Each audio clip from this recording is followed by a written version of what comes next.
we get started with today's episode, I would like to quickly read you our podcast disclaimer. This podcast is for educational purposes only, and it is not to substitute for professional care by a doctor or other qualified medical professional. You should always speak with your physician or other healthcare professionals before doing any fasting, changing your diet in any way, taking or adjusting any medications or supplements, or adopting any treatment plan for a health problem. The use of any other products or services purchased by you as a result of this podcast does not create a healthcare provider-patient relationship between you and any of the experts affiliated with this podcast. Any information and statements regarding dietary supplements have not been evaluated by the Food and Drug Administration and are not intended to diagnose, treat, cure, or prevent any disease. All right, and now we'll get started with today's episode. Hi everyone, it's Megan Ramos here with another episode of the Fasting Method podcast. Today I'm joined by my lovely co-host, Dr. Nadia Pataguana, for one of our Q&A episodes where we answer your questions. Before we get started, I want to let everyone know we have received a lot of questions. We're doing our best to get through as many as we can. We're going to try to tackle 6 this episode. So Nadia, are you ready to get the party started? I am ready. Let's go. Okay, so this question is perfect for me to answer, I think. My baby is now 6 months old, happy and healthy, and I'm still struggling to get back into fasting. Is it possible there are still fluctuating hormones at play here with lack of consistent sleep? Or do I need to give myself a bit more grace and start from the very beginning?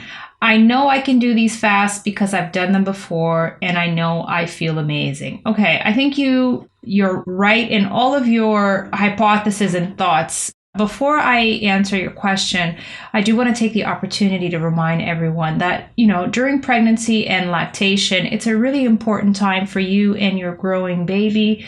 And so we do not recommend fasting for ethical and physiological reasons to anyone that is pregnant or breastfeeding. So this person here did not mention whether or not she's still breastfeeding her 6-month-old baby. So if you are still breastfeeding, we just advise that you look for, if you need expert help on the nutrition side of things, please take this time to eat really good, healthy, whole foods with the proper guidance if you need it from somebody who specializes in this field. Remember that this is a super important time for you to recover and also for your baby to grow. It is not a time for you to focus on fasting or burning fat, although you may be eager to do so, and I understand why you would be, but it is really, really important that you remember that this period of your life only lasts for, a couple of years at most. I did breastfeed both of my girls for almost 2 years, and it was, looking back now, it was really some of the best time in my life. It was the time that I felt those moments with my child were so important. And although it was very, very challenging to breastfeed, and I'm not saying that everybody finds breastfeeding easy, I do think that for a number of reasons, and I'm not going to get into all of them here, it is super important that you focus on proper nutrition during lactation and that you do not fast. Now, if for whatever reason at 6 months old, you've already completely weaned your baby, then it may be time for you to start considering fasting again. And I think you are totally right on all of these points. Number one, yes, your hormones are still fluctuating. You may not even have a consistent menstrual cycle yet. And so you can't even use that as a really good guide for you yet. And that's normal. It's normal that at 6 months postpartum, you wouldn't have a regular menstrual cycle yet. At least a lot of people do not.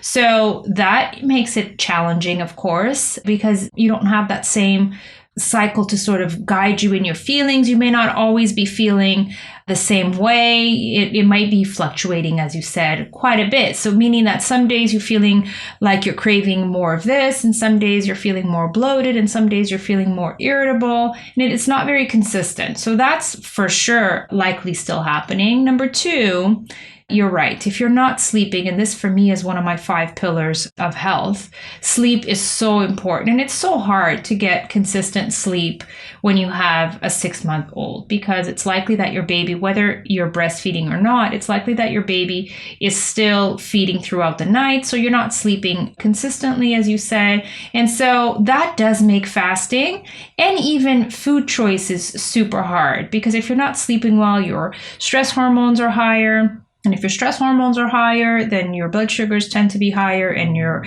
insulin is higher. When insulin is high, I call this the insulin beast. When the insulin beast is in the house, it's super hard to make good food choices and it's super hard to fast. So it doesn't mean we can't do hard things. I know that we can. And it doesn't even mean that fasting wouldn't be still a good approach for you. It totally may be, if you're not breastfeeding, it might be time for you to start considering going back to some fasting. So should you give yourself some grace and start from the very beginning? Absolutely, 100%. Because to me, this means going back to basics.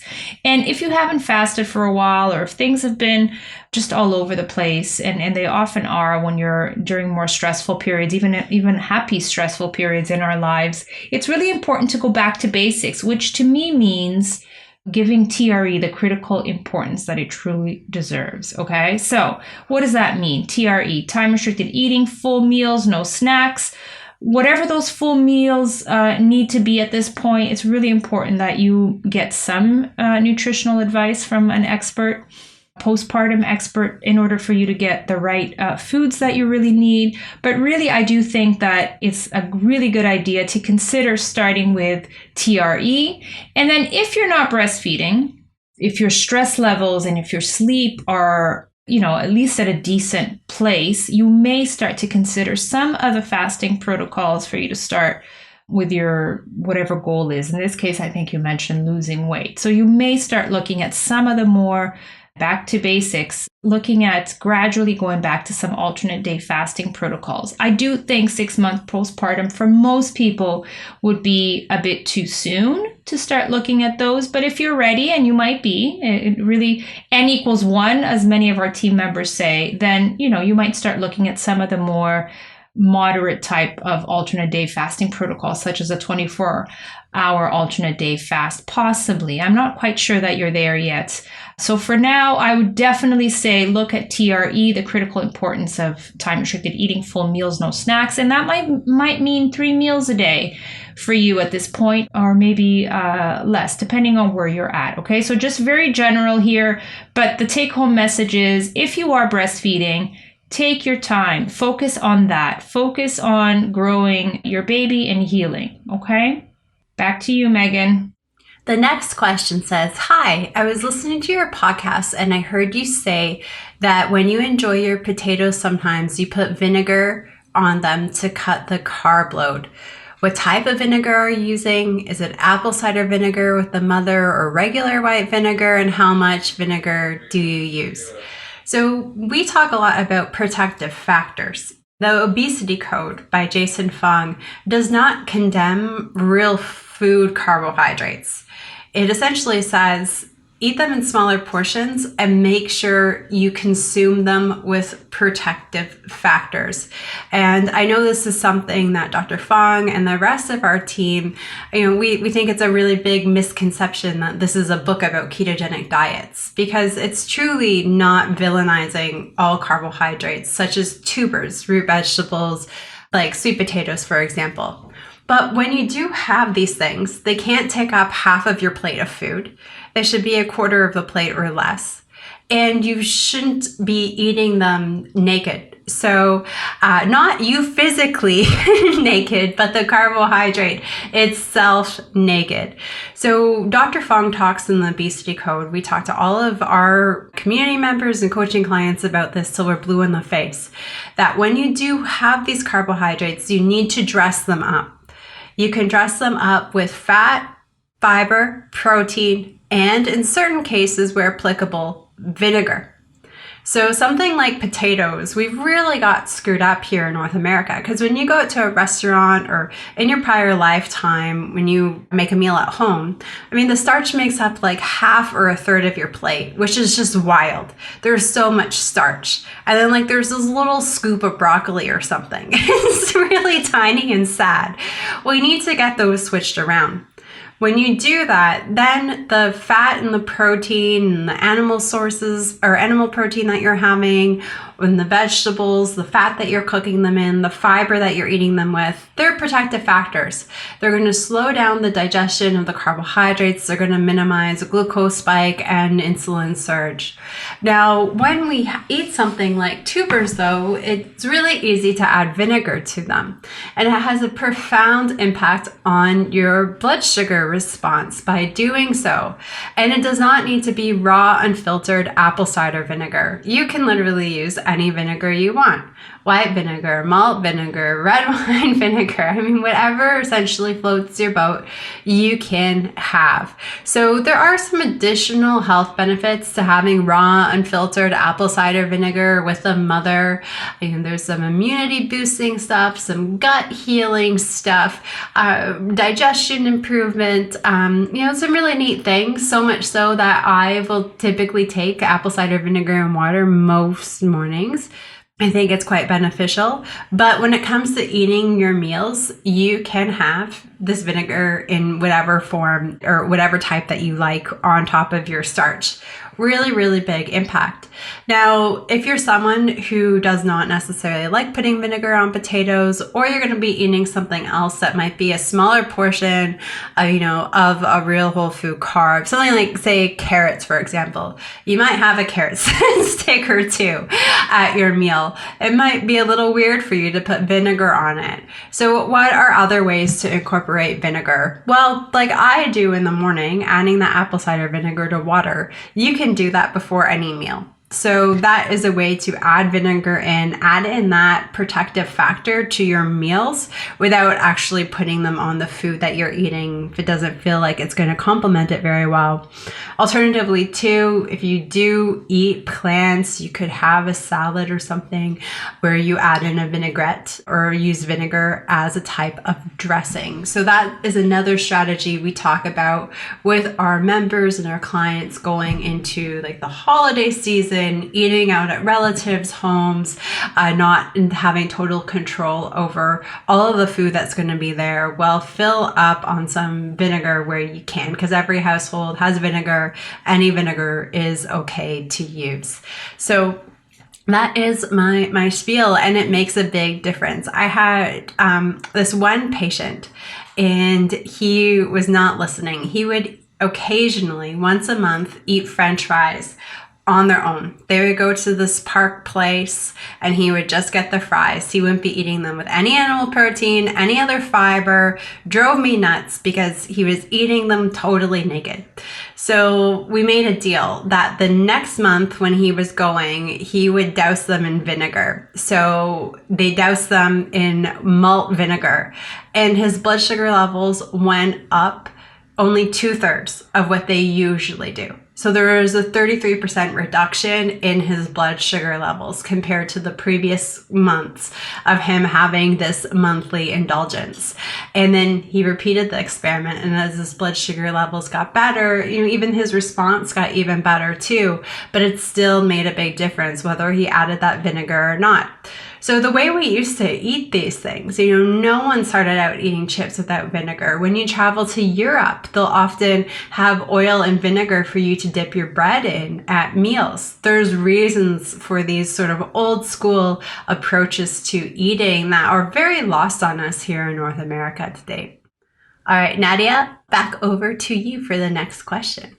All right, good stuff. So the next question says, my question for you is about how much I should be eating on the days that I am not fasting. For example, I fasted for about 45 hours total. When I eat on Thursday, is it okay to eat only dinner again at one meal? Or should I be eating lunch and dinner, 2 meals, before doing another 42-hour fast? I think this is a great question. I'm glad that I get to answer this question, because this is something that I get asked all the time. And I know it gets really confusing because I know a lot of you have heard Dr. Fung, particularly in many YouTube videos, talk about if you're not hungry, don't eat, just keep fasting. And that is true in some cases. If you're planning on doing, for example, a 42-hour fast, and at 42 hours you're not yet hungry, and you feel like fasting longer and go on to 45, as you mentioned, or 48, or you may even end up fasting for an extra day than planned, I think that's, for most people, absolutely fine, as long as you're well hydrated and you feel well. But if you're planning on doing a consistent alternate day fasting approach, we call this alternate day fasting protocols. I personally like to call this, or remind people, I have written something called the 60-40 protocol. And the reason why we often talk about the 60-40 protocol is because I do think, and most of us that have experienced, have been fasting for a long time and have worked with a lot of people, we find that people do best when they have a really good balance between eating days and fasting days. So your question is about how much you should be eating on your eating days if you're doing an alternate day type of fasting protocol. That's what you've described very well here. So in order for you to get good results, particularly when it comes to losing weight with an alternate day fasting protocol, you really want to have a good balance between your eating days and your fasting days. Now, your fasting days may have no meals in them, like you've described, OMAD as they're called, no meals, or they may have one meal, OMAD, as often people will refer to this acronym OMAD, one meal a day. So if you're fasting for example, like you mentioned, 45 or 48 hours, it might just happen that you break your fast mid-afternoon of the second day. And so you end up having one meal to break your fast. The question is, should you fast a full day the very next day and do another 42 or another 48? I don't think that you should do that consistently. That does not fit very well with the 60-40 protocol. The 60-40 protocol stands for a percentile split between eating and fasting days, whereas because the week has 7 days, you can't really do a 50-50 split. So we do more of a 60-40 split, meaning that about half the week, 4 days you're eating and 3 days you're fasting, or vice versa. So that's more of a 60-40 type of protocol. If you're doing this consistently, and if you put this on your calendar, you will notice that in order for you to sort of meet that 60-40, almost 50-50 protocol, at least 3 days of the week, you should be doing 2 meals, okay? An eating day for us, when we're talking about TRE, we're normally time-restricted eating, we're normally talking about 2 meals about 5 to 7 hours apart. And we've talked quite a bit about this. Recently, Coach Terry and I did 2 podcasts where we talked about TRE and the importance of TRE and the importance of eating full meals and the importance of eating enough. So if on occasion, it just so happens that you do 1 meal and then you fast again for a full day, I don't think that's going to cause any concern or any harm. But consistently, if you're doing a consistent alternate day protocol, you will have better results if you have a really good balance between eating days, which normally means 2 meals, and fasting days. Now, if you're doing an alternate day protocol that's slightly different than the 42 2 meal, no meal, 2 meal, no meal approach, which is one that people often do, and we sometimes call that the gold standard. If you're doing my favorite protocol, as I call it, the 248, for example, then yes, you may break your fast with 1 meal on the first day, but then you would eat 2 meals the next day before you go on to doing another 48-hour fast. So that, if you put that on a schedule, that might sound confusing as you're hearing me, but if you write this down and you do no meal, then break your fast 1 meal, then have 2 meals, then again start over, no meal, 1 meal, 2 meal, 2 meal on the weekend, you will see that will fit into the 60-40 protocol. And that is, if you look through our resources under programs, quick guides, you will find some intermittent fasting schedules, example schedules for you to look at, and you'll see that most of these schedules, if not all, follow this almost 50-50, 60-40 type protocol where you will eat 2 meals about 3 days of the week, and then you'll be fasting maybe the other 4, whether it's 1 meal or no meal. I hope that makes sense. So yes, you can have a meal to break a fast and then keep on fasting, but if you're doing that week in, week out, you're your body will not have a very good balance between eating and fasting, and you may not have the results that you're looking for. Back to you, Megan. Alrighty, the next question is, when you're new to fasting, what is the best way to start? The best way to start is going back to the basics of how our grandparents and great-grandparents grew up, eating 3 meals a day with no snacks in between. This is insanely hard in this day and age because food is just everywhere. It's all over your house, it's all over your office. It is just everywhere you go. You can't even buy a coffee without being bombarded by snacks and treats. So grazing and snacking is by far the worst habit that all of us have. And even with the absence of doing longer therapeutic fasts, if we all just stop snacking and stop grazing, went back to 3 meals and did daily 14-hour fasts as a result of that, well, we would have half the rates of obesity, metabolic disease, metabolic related cancers. Like, I truly believe that this is just the most important thing, is if we cut out snacking, and it's the most difficult.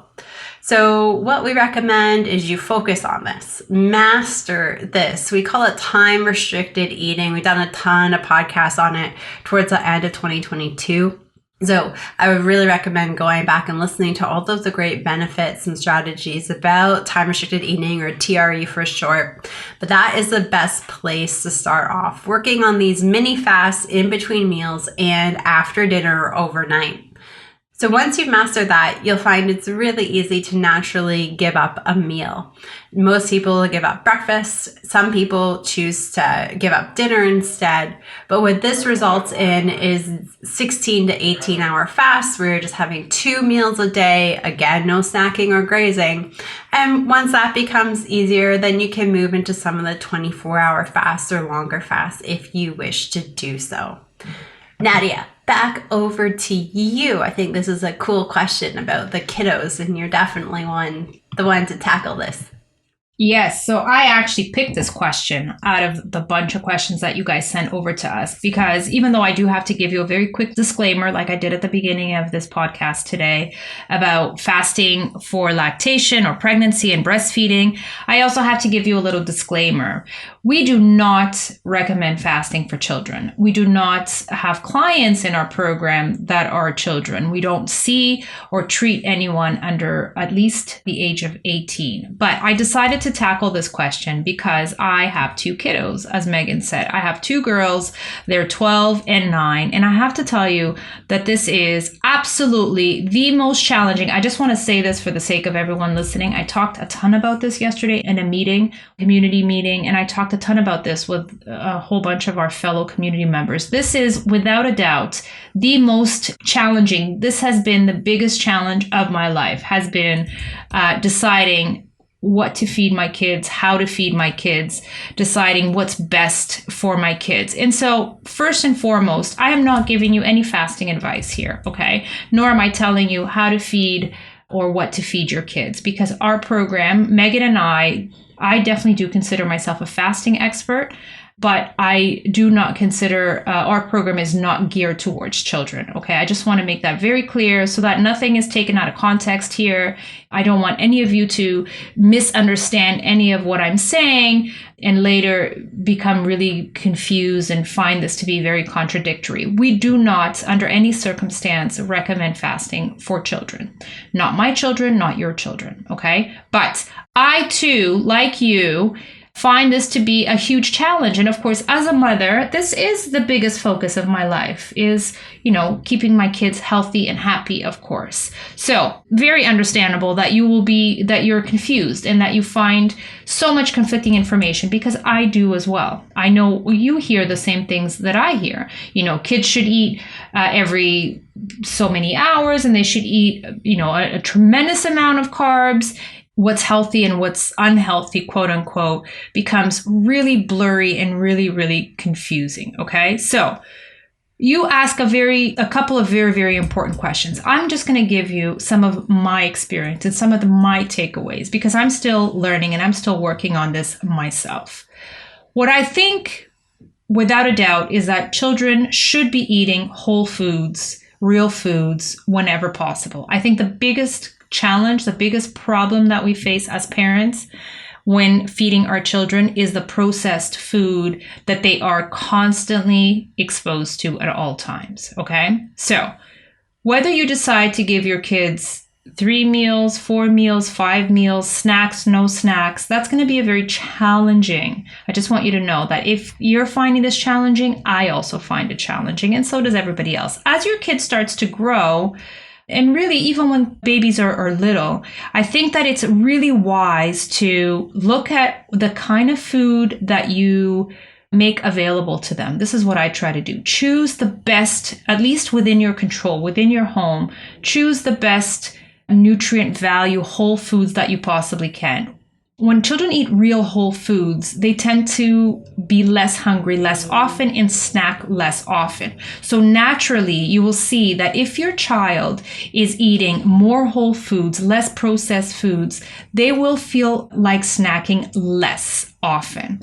I still think that food should be available to children within reason, because children go through different, as you probably noticed, and look back to when your child was a baby, when your children were babies. There were times where your baby wanted to breastfeed more often, and there were times where your baby could go a little bit longer. And that has to do with a lot of factors, different factors, including sort of the growth spurts and sort of their natural development. So children, and also depending on their activity level, depending on hydration, depending on so many things, will need to eat more or less. So the best that you can do is provide whole foods and then sort of keep an eye on their eating patterns, okay?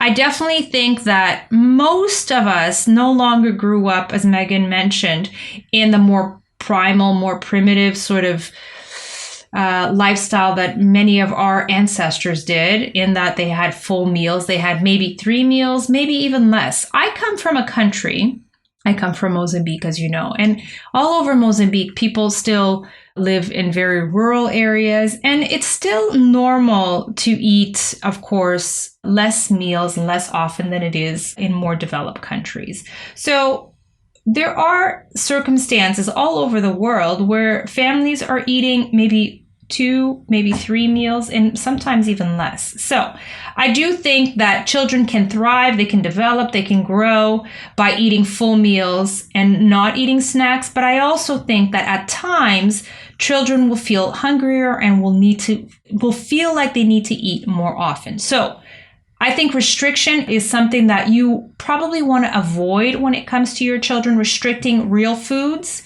I highly encourage you to do your best in making real whole foods available. Not that you can totally, and I noticed this myself, I cannot totally avoid that my kids are exposed to a whole bunch of junk and processed foods. And when they do eat those more junky or more processed foods, they are hungrier more often and they want to eat more often. So the best thing that you can do is, when your child is hungry, to provide them with whole food options. Okay. So I know I didn't tell you 3 meals, 2 snacks, or no snacks, because I don't think that there is a black and white answer to this. And for now, I'm going to leave it at that. I do have, it's funny because Megan can see me. I know you guys can't see me, but behind me, I was telling my group yesterday, I did this for myself. I have not done this presentation anywhere. This is not part of my job, but my whiteboard behind me has a childhood obesity like I've just scribbled all over my whiteboard about, what causes it, the treatments. And this is because I'm trying to figure this out for myself and for my children. So this is a very common question. It is one that I sometimes do talk about, but more from a personal standpoint versus a professional standpoint. We are focusing on adults with insulin resistance and metabolic syndrome here. What you want to do as a parent is you want to basically do the best that you can with your own choices and diet so that your children can have really good examples for them to follow in the future. Because right now they are going to have different needs than what you have. So not an easy answer there, eh, Megan? No, it's complicated and it's really scary. I think actually by the time this podcast Well, maybe not by the time this podcast airs. We do have to record these in advance, everyone. But I will be gearing up for an embryo transfer to start my family in the new year. And I'm just constantly thinking, now that it's right now, Nadia and I are presently around the Christmas holiday. So again, we do have to record these in advance. And just looking at all of the traditions people have with kids and all of the stuff available. There's a Montessori school across the street from where I live, and just seeing the kids coming in with their abundance of holiday treats. And it's a little bit alarming, and it's really made me think of, oh my gosh, what an example I need to be, because my kids, there's this, I just stopped talking mid-sentence, but there's this incredible psychologist, Dr. Edith Edgar. If you have not learned about this woman, you need to learn about this woman. Her story is unbelievable. She's a Holocaust survivor. She's based in San Diego now. And she says that your kids aren't what you say they should do. Your kids are what you do. So you can tell your kids it's good to exercise, but if you don't exercise, they're not going to exercise.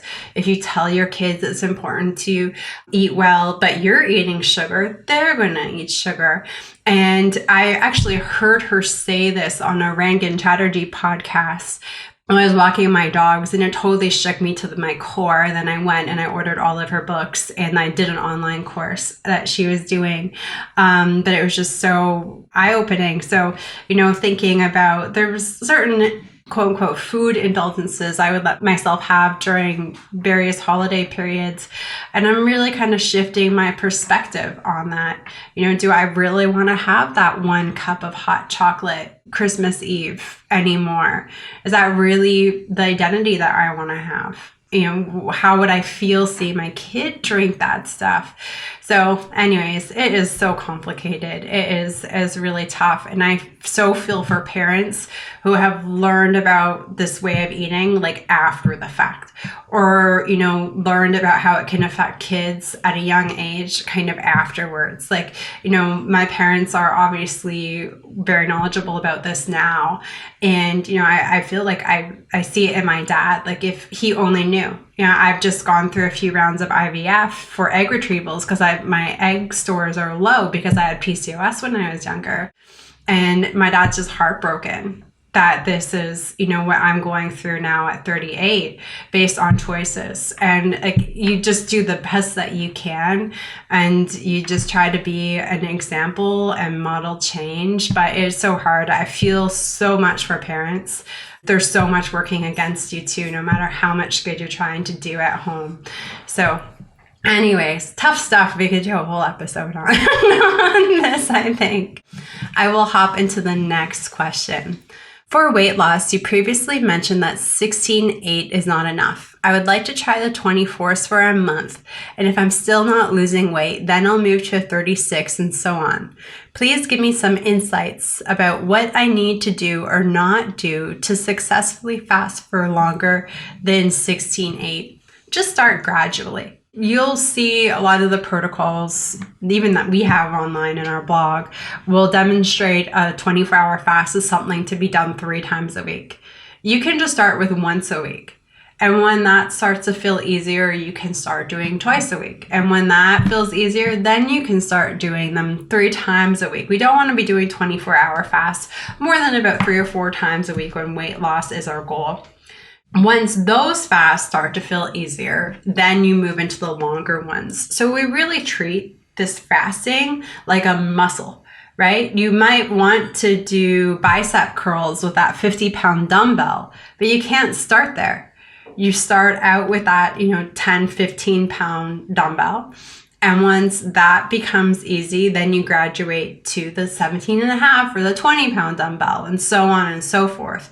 You just keep showing up consistently, practicing, and once it becomes easier, then you graduate to the next step. Having some of the fasting aids and fasting training wheels can help too. A lot of people shy away from bone broth when they're new to fasting, and I think this is just crazy.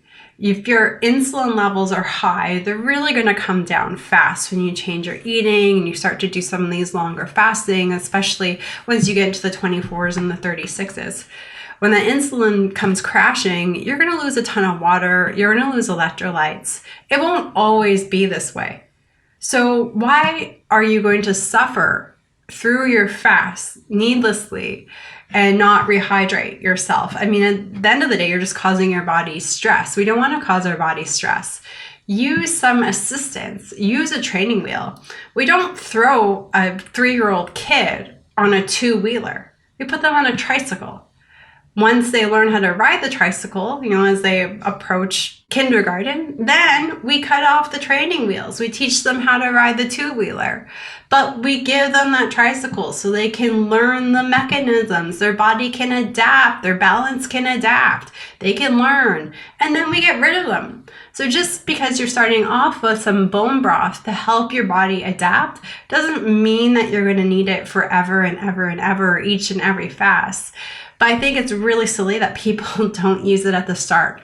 What ends up happening is they'll try for these lofty therapeutic fasting goals, but they're not hydrating, so they keep crashing and burning. Then suddenly it's 3 months down the road and they've just been chasing their tail in circles rather than leaning into some of the training wheels. Use them.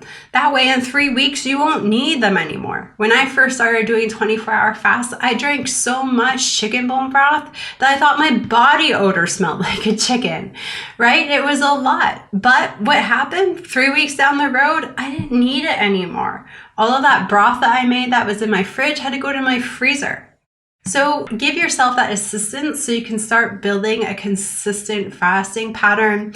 If you don't like bone broth, you can have a low-carb vegetable-based broth. You can have sugar-free pickle juice. You can have olive brine. You can take a pinch of salt and put it under your tongue or in your glass of water, in your cup of coffee. It's great in your cup of coffee because it cuts down on the bitterness, which enables you to have coffee more black rather than adding in a lot of creamers or sweeteners to make it more tolerable. So give yourself permission to use some of those training wheels, just like you would put that toddler on a tricycle. And once you've got your fasting rhythm, then you get rid of the training wheels. You ride that 2-wheeler. So, you let this happen gradually, let yourself use the training wheels. I don't love the terms clean and dirty fasting. I think something's really wrong with that. I wish we could eradicate them from the fasting community. You use them if you need them and you don't use them if you don't. And that's the best strategy for weight loss. All right, everyone, thank you so much for joining us for another Q&A episode. We'll be back soon answering more of your questions, but we will get through them, everybody. So hang tight, and we'll see you again next week with another episode of the Fasting Method podcast. Bye for now. Bye, everyone.